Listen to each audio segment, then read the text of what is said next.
Yet we will say, and we will read from history that Nairobi, Madam Speaker, was a place where the water table was so high. So where are people going 400 meters? There must be a problem. We must look at it. And so for me, I want to plead with the Senate. That infrastructure of water is a big issue, and we cannot continue the way we are today.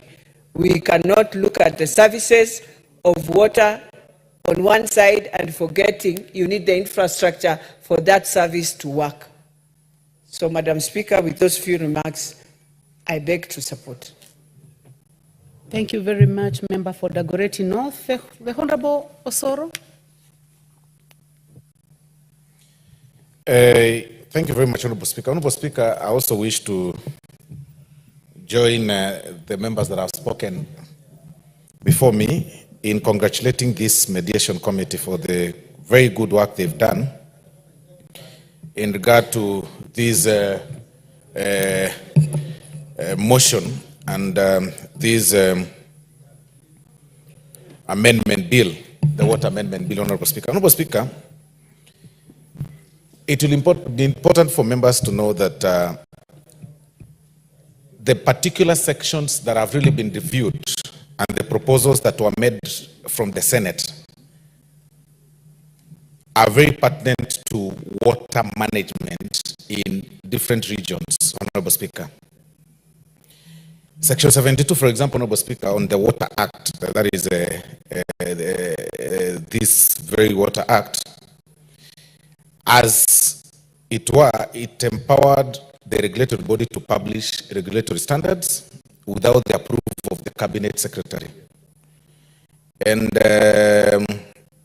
this was, of course, for the consistency in the provisions of the law and in order for the water services to maintain the independency and autonomy, its operations and its autonomy of operations of WASREB, the regulation body should be empowered to set national standards for the provision of water service and asset development for water services providers without approval of the Cabinet Secretary, Honorable Speaker.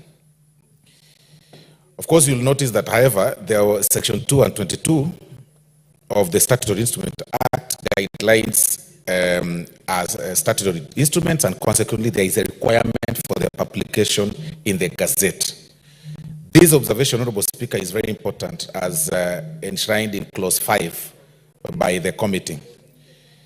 The committee, Honorable Speaker, also agreed with the proposal by the Senate on the requirement to subject the bulk water purchase agreement to an economic efficiency criteria, which should be dropped, and instead, this very body, WASREB, be included and be among the bodies to be consulted when the WWDAs are entering into bulk water purchase agreements.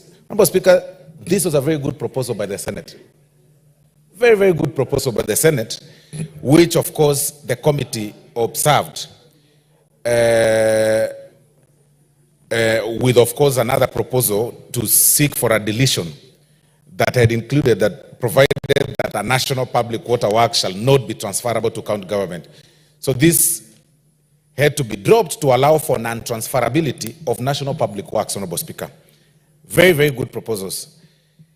You'll agree with me, Honorable Speaker, that water is essential, and they say water is life. And there's a delicate balance in management of water and health systems in the society. So it was very, very important for the joint committee of, that is the Committee on Mediation, to come up with very, very good proposals and consult widely. Because even on the nominations of those people who sit at the Council of County Government, you see, that is why the consultations and mediation was very important, because they had to reject the Senate's proposal to provide for the nomination of 2 persons by the Council of County Governor to the Water Tribunal. And you know, it was a very vital reason, because Article 169 of the Constitution usually establishes subordinate courts, and that includes local tribunals established by an act of parliament. So in exercising judicial authority under Article 159 and 160 of the Constitution, tribunals ought to be the independent and subject only to the Constitution and law, and law only, and be independent from the direction or control of any person or authority, including in their composition. So the inclusion of two people nominated, or two persons, of course, nominated by the Council of County Governor, Honorable Speaker, really, there was no fairness in such. Because on matters judicial review and matters litigation, or where there are disputes that arise, it's important to have these independent bodies. And the Water Tribunal, as proposed by the bill, is then going to be under the Water Act to hear the disputes related to the implementation of the Water Act, Honorable Speaker. So for that reason, Honorable Speaker. Order, Honorable Soro. I have a point of order by the Honorable Jared Okello, member for Nyando. What is out of order, Honorable Jared Okello? Honorable Speaker, I thank you very much. I did not intend to interrupt my very good friend, Honorable Soro, who has delivered justice to this mediated version. And he was actually winding up, so I hope I haven't disrupted his thought processes. Well, Madam Speaker, the bill before us, as mediated, has already been canvassed very extensively so within this House. There were a few touch-ups here and there that called for the mediation between the House of Senate and that of the National Assembly, Honorable Speaker. So what we have before us is a document that is complete. There is nothing that we can do in terms of amendments. As mediated, it can only be passed or it falls, Honorable Speaker. And therefore, in the interest of time, I wouldn't wish that the House again delves into this issue as if we are opening it up for more debate and for more amendments that will be in vain before this House, Honorable Speaker. Therefore, I request your indulgence that you just put it to question. We close this matter because there are many, many issues before us, including a special sitting on Friday based on the number of agenda items before us, before we go for recess next week, Honorable Speaker. And therefore, I seek that you give direction on putting the question on this mediated version of the water bill, Madam Speaker. I thank you. Well, I'll give a chance to the Honorable Soro to conclude, then I'll find out from the House whether that is the mood of the House. Thank you very much, Honorable Speaker. Honorable Speaker, I was actually concluding and making commentaries on the good work the mediation team has actually done. And I agree with Honorable Jared Okello that there is really nothing much one can do. But then, of course, we want to commend the good work and just comment on what they've done. And for me, what stood out or what stands out in this whole mediation report is the fact that the impartiality, the earlier proposed nomination by the Council of County Government, Honorable Speaker, would have invited an element of impartiality, which would jeopardize otherwise a good cause, Honorable Speaker. So, and it's my taking, and with the agreement with the committee, that as an arbiter, it's prudent that the tribunal's membership remains as neutral as possible, as they've proposed. It is actually just a commendation job. It's to recommend and to appreciate the committee for a job well done, and congratulate them, Honorable Speaker. And for that reason, I beg to support. Thank you very much. Honorable members, I would like to find out from the House, bearing in mind that this is a bill that we debated in this House and referred it to the Senate. It was debated, it came back to this House, and later went for mediation, and now what we are discussing is now the mediated version. What has been agreed by the committee that was set up by the National Assembly and the Senate. So I'd like to find out from the House whether it's the mood of the House that I put the question.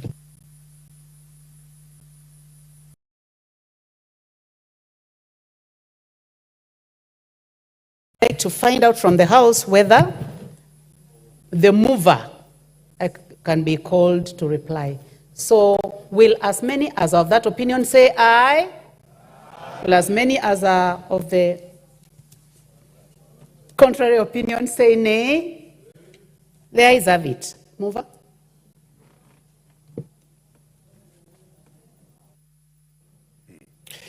Thank you, Honorable Speaker. And Honorable Speaker, as you heard even from the Honorable Charity, Madam Speaker, this bill was debated in this House. It's a bill of 2023. Many members contributed then. We had several amendments in this House. It was taken to Senate. Senate debated this bill, made some amendments. And what we have in the floor, the mediated version, Honorable Speaker, is a bill which requires just approval of the House. It's not subject to further amendments or to any other amendments. So, Madam Speaker, I want to thank the honorable colleagues, the majority whip, and all of us who are actually ventilated into this mediated version of the Water Amendment Bill, the National Assembly Bill number 33 of 2023, Madam Speaker, and I beg to reply.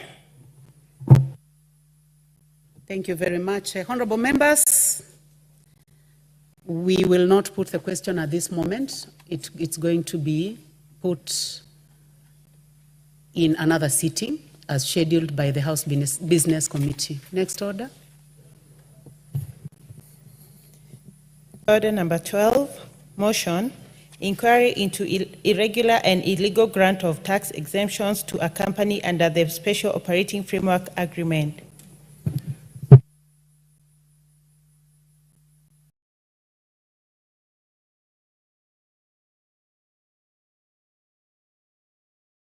The Honorable Kimongoi Kibet, please proceed.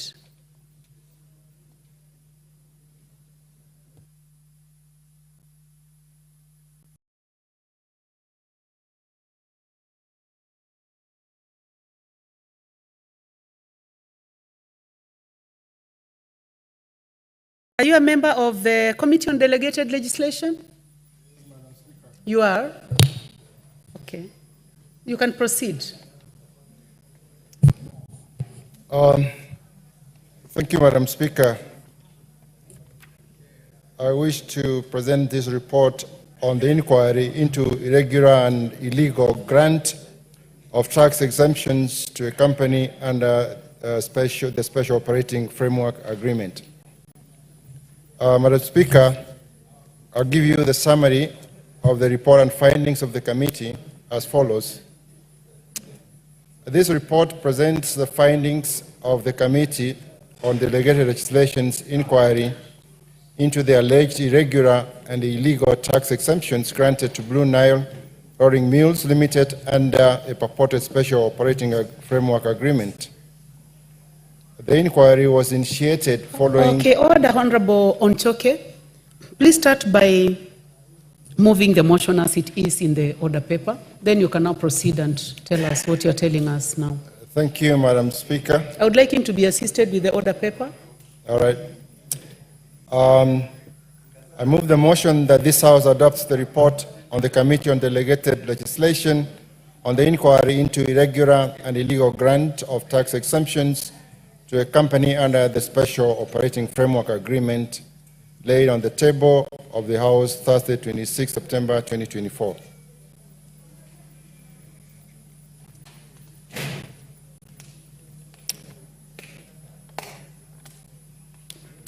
Madam Speaker, the inquiry was initiated following the request for statement on the floor of the House on 31st July 2024 by the member for Kiambaa constituency, Honorable John Njuguna Kawanjiko, Member of Parliament, who raised concerns about the legality and fairness of the exemptions. Upon request, the Honorable Speaker referred the matter to the Committee on Delegated Legislation for its consideration pursuant to Standing Orders 44-2C of the National Assembly Standing Orders. This is an investigation into the circumstances surrounding the grant of exemptions, the legal basis of the exemptions, the benefits conferred on the company, and the potential impact on the government's revenue and local steel industry, among others. In conducting the inquiry, the committee held a total of 4 sittings, during which it's received oral and written submissions from various stakeholders, including the National Treasury and Economic Planning, the Ministry of Investments, Trade and Industry, Kenya Association of Manufacturers, and Blue Nile Rolling Mills Limited. Having considered submissions by stakeholders, the committee made the following findings. Unconstitutionality.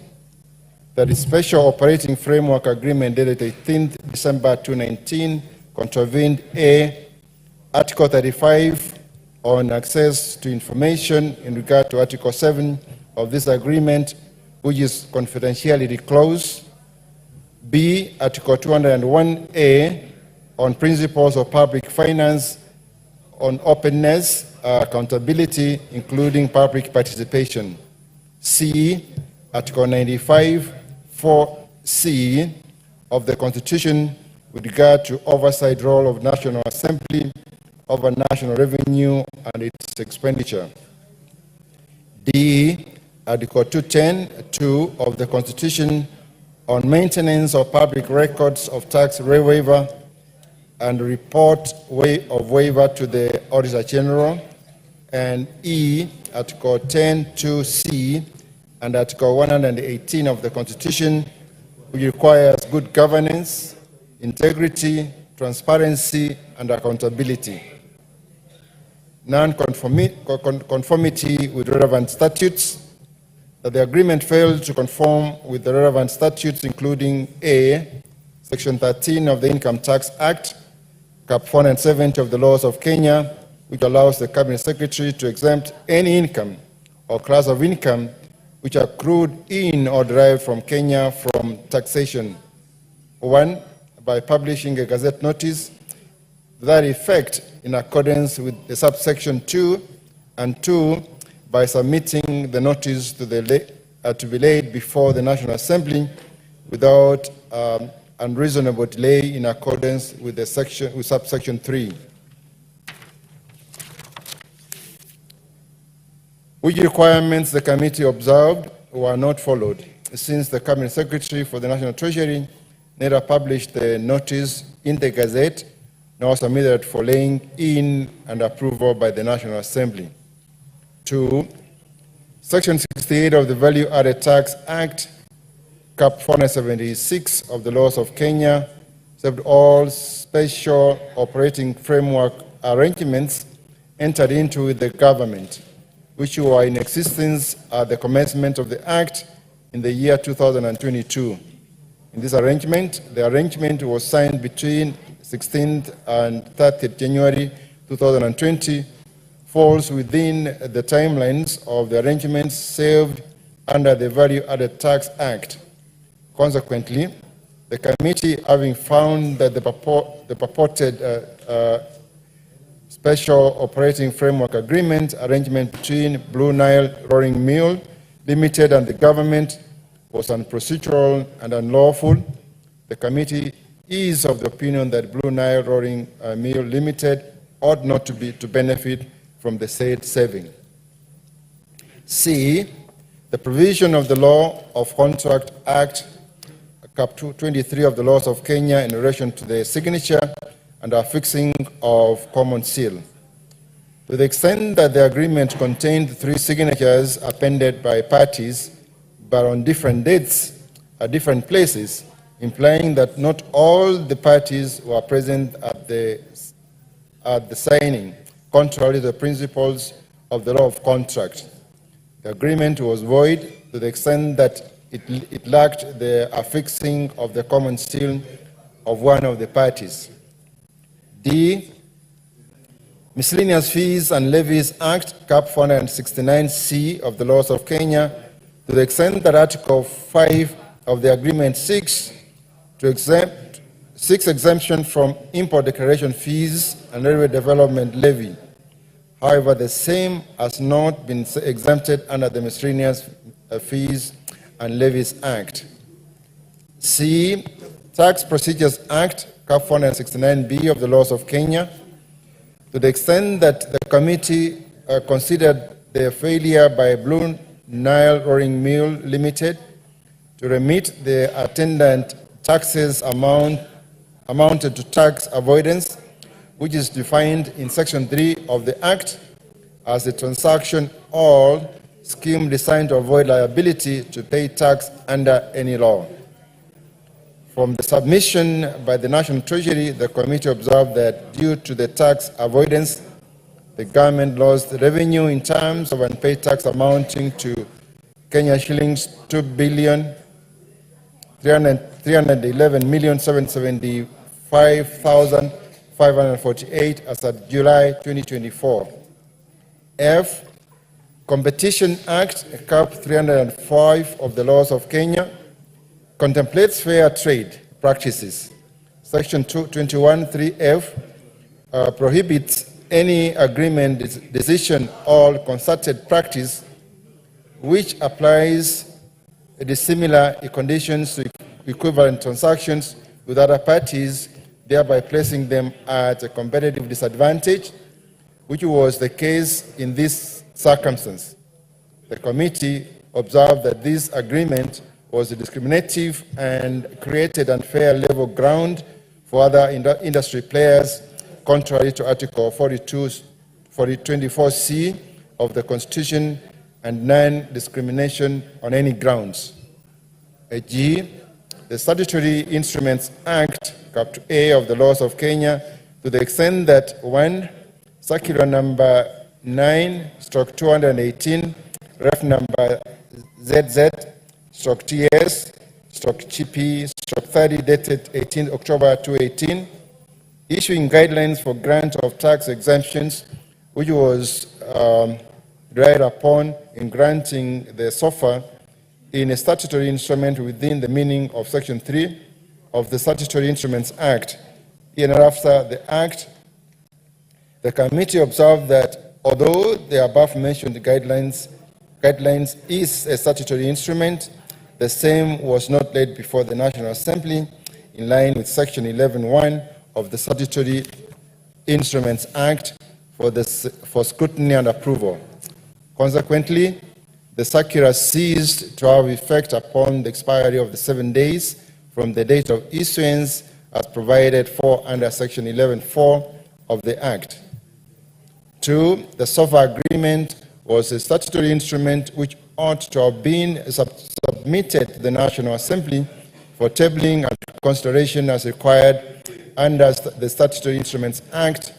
Consequently, the committee observed that SOFA agreement was a nullity ab initio.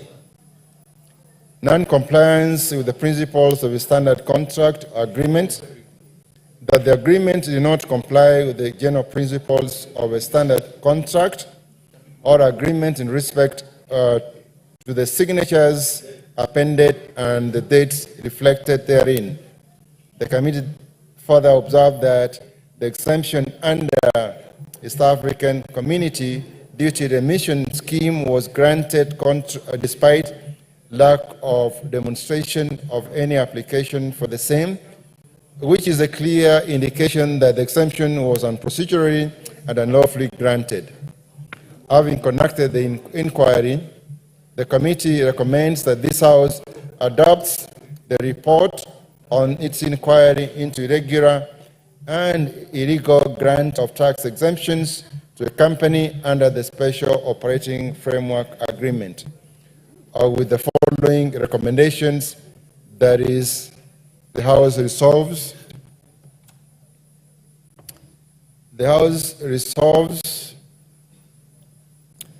A, to declare that the said Special Operating Framework Agreement was done outside the requisite legal framework, thus a nullity and hence void. B, to direct all the relevant statutory bodies to take necessary legal action on parties involved in the whole process of the irregular tax exemptions under this Special Operating Framework Agreement therein. C, pursuant to Section 12(2) of Statutory Instruments Act, the Cabinet Secretary for the National Treasury and Economic Planning submits tax exemption guidelines for the implementation of Special Operating Framework Agreements to the National Assembly within 6 months of the House adopting this report. Speaker, I take this opportunity to thank all members of the committee for their contributions and input during the deliberations and writing of this report. I also thank the stakeholders for their submissions that enriched this report. The committee further wishes to thank the offices of the Honorable Speaker and the Clerk of the National Assembly for the logistical support provided during the consideration and investigation of the issues raised in the statement. It's now my pleasant duty and privilege on behalf of the Committee on Delegated Legislation to present the report on the inquiry into irregular and illegal grant of tax exemptions to a company under the Special Operating Framework Agreement to the House pursuant to Standing Order number 199 for consideration and adoption on behalf of Chairman of the Committee, Honorable Chepkonga Kiprono Samuel, CBS MP, Chairperson. Honorable Nchoke, you need to move. And also, Chair, I move. Identify the person to second. Have you identified? Honorable Speaker, I request Honorable Kawanjiko, member for Kiambaa, to second. Thank you. The Honorable Kawanjiko, member for Kiambaa. Thank you. Thank you, Madam Speaker, for giving me this opportunity. I rise to support the report of the Committee on Delegated Registration on the inquiry of the alleged irregular and illegal grant of tax exemption to Brunei Rolling Mill Limited under the Special Operation Framework Agreement, commonly known as SOFA, Madam Speaker. And as you are aware, the report is culminating from of the inquiry carried out by the committee upon request for a statement that I made to the House. In my statement, I had sought the indulgence of the committee to look into concerns relating to the legality of the SOFA agreement, which had illegally exempted taxes returning into billions of shillings belonging to the people of Kenya to one company named Blue Niles, Madam Speaker. I have held a chance to pursue and certainly examine the report of the committee that I rise to support its finding as contained in the report, particularly in paragraph 114 to 121. Indeed, the committee has established that the SOFA agreement was unconstitutional for violating, among other provisions, Article 35 on access to information and Article 201A on openness and accountability in public finance. The circumstance under which the SOFA agreement was executed with the Blue Nile, Madam Speaker, was shielded with secrecy, in clear violation of fundamental pillars of our Constitution on openness, good governance, transparency, accountability, integrity, access to information, and even particularly public participation. How one can exempt a company from paying hundreds of billions, Madam Speaker, without disclosure is baffling and certainly cannot stand the test of our Constitution, Madam Speaker. What even worrying is that the SOFA agreement, which is statutory instrument, Madam Speaker, ought to have been submitted to this House for scrutiny.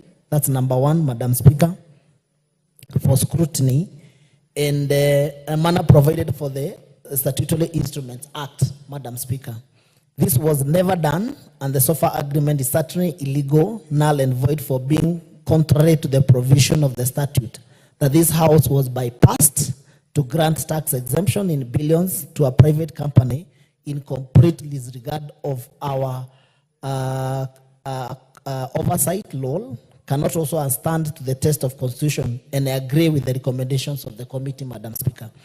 In light of the foregoing, I support recommendations of the committee that the relevant bodies, Madam Speaker, should take necessary legal action against all parties that were involved in the whole process of the irregular tax exemption. Additionally, I support that committee recommendation that the Cabinet Secretary for National Treasury should submit guidelines for implementation of SOFA agreement to this House so that in the future we do not encounter such illegalities, Madam Speaker. And in conclusion, allow me to thank the committee. They did an amazing job, especially to make sure that they look into that inquiry, make sure that they have gotten and given a proper hearing to the to the company, to the National Treasury, and everybody who was involved, Madam Speaker, to come up with this agreement and to pass this agreement. It was a serious oversight that this House was not involved, Madam Speaker.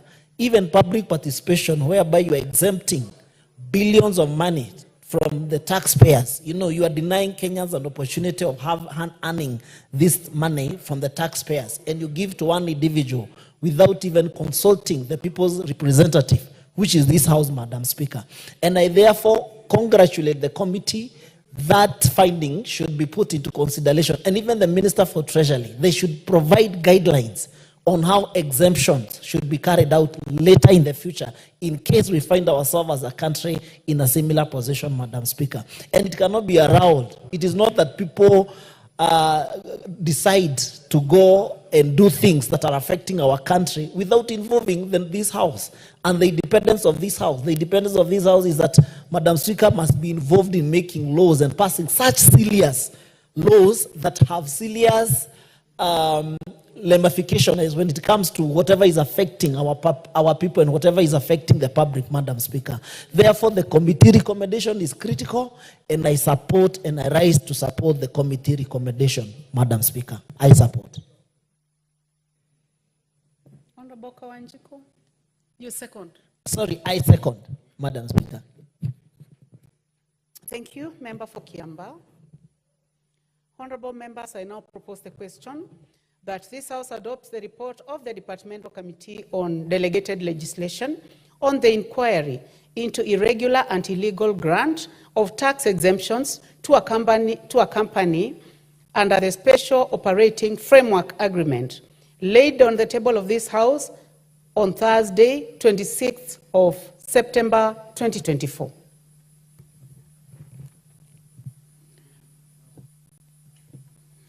The Honorable Rueda Obo, member for Lamu East.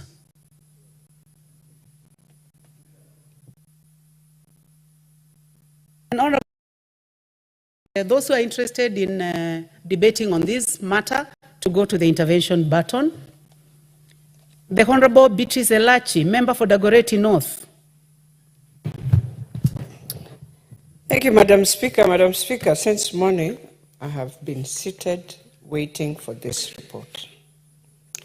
And Madam Speaker, as I stand to support the report, I just want to now go to a lane where, as Kenyans, while we feel so disgruntled, why construction is damn expensive, why buying a wire is one thing that people are screaming that they cannot construct today their houses, is because when you find another Kenyan, Madam Speaker, seated in an office somewhere and decides to just take us to a place where even this house that Kawanjiko is selling us did not go through that exemption policy to allow one company in Kenya to provide for us construction wires. It is very sad. And it is not just this, Madam Speaker. That is why we are having to pass good laws in this House. The moment it goes to the executive, everything changes. The policy of education changed. We are now in some model that we are wondering, is it the same thing we passed in this House, or what just happened to the whole model? We have finished on that one. We are now on another health one, Madam Speaker. Same challenges. Again, we are wondering, why did we pass we need an insurance for Kenyans when right now they can't even access that health? Madam Speaker, there are many companies in this country, and let me tell you, the ones that are more suffering are the ones owned by Kenyans themselves. Because every of this you must import in. And so when you come and exempt billions of shillings and you leave others struggling, And I'm hoping we are not saying this, and my friends at DEVKI become again beneficiaries. I know they follow the law, but let us not also monopolize and find ourselves again one company, the way we have monopolized the one for shish, to find ourselves that we can buy an equipment of 1 or 4, and it is just one person now in the health sector, Madam Speaker, that is about to do the same thing this company, Blue Nile, did to us. It should never be, and it should not happen. And Madam Speaker, if we want to be serious with the National Assembly, indeed before December we go for recess, we must ensure we have clarified and done best to the education model, to shish, that we shall be closing, going for recess to next year, Madam Speaker, knowing that Kenyans also are closing, that we have done the right thing in this House. Madam Speaker, when you look at the recommendations, and you look at 22, 23, 24, now you listen to what the East African Community Customs Management Act 204 provides and all that. And then now you come to 27, where we are saying that the SOFA, which is the special agreement, the framework of that was now used to bring this exemption, is that was not published in the Gazette and was not forwarded to Parliament for consideration and approval as required by Articles 10, 118, 201, and 210A of the Constitution. And Madam Speaker, you'll find still the officers who did this are the same officers who are going to do these other things. And that is why the president is in big trouble. Because as we always say, it is not the president. It is us who have been given privilege by Kenyans to be in offices who are auctioning our country day and night. Because you are the technical person to prepare the document. And you're expecting in every document the president has to read through word to word, because he has no idea what other word you have hidden inside to benefit you after. And how will the president be reading all documents? He can't. So you, as the technical person, you are the one who is putting us in hell as a country.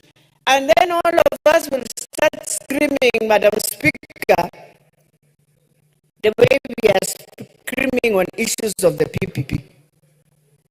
I think the most important thing we must ask ourselves today, and when I look at the submissions by the National Treasury and Economic Planning, when they came in, Madam Speaker, this is what they told the committee, that the income tax cap 470